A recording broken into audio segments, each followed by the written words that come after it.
আমাদের বাড়িতে ছিল কালী পুজো, তাই চটজলদি রেডি হয়ে বেরিয়ে পড়লাম বসিরহাটের উদ্দেশ্যে। আর যাওয়ার পথে সুযোগ বুঝে একটু চা খেয়ে নিয়েছিলাম। তারপর আর কি, ঠান্ডায় কাঁপতে কাঁপতে পৌঁছে গেলাম বসিরহাটে।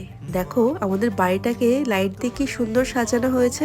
পুজোর দিন সকাল সকাল ঢাকিরা ঢাক নিয়ে চলে এসছে, আর মা এদিকে ঘরের পুজোটা দিয়ে নিচ্ছে, কারণ এইদিকে পুজোর কিন্তু অনেক কাজ বাকি। এরপর সকাল সকাল ব্রেকফাস্টটা সেরে নিলাম, কারণ এরপর স্নান করে পুজোর কাজে হাত দিতে হবে। পুজোর কাজ এদিকে শুরু হয়ে গেছে। কাকিমা আর ঠাকুরমশাই আছেন, আর এদিকে বৌদিরা মিলে বেলপাতা ছাড়াচ্ছিল।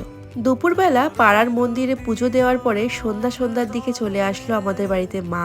দেখো মায়ের জায়গাটা কি সুন্দর করে সাজানো হয়েছে। সারা রাত ধরে চললো পুজো। ভোরবেলা পুজো শেষ হলো, তারপর হলো মায়ের বরণ। এবার এলো মায়ের বিদায় বেলা। আমাদের বাড়ির পাশেই বয়ে চলেছে ইছামতি নদী, তো সেখানেই মায়ের বিসর্জন দেওয়া হলো। আর এই কালী পুজোর ব্লগ কিন্তু খুব তাড়াতাড়ি আসতে চলেছে, দেখতে হলে সাথে থেকো।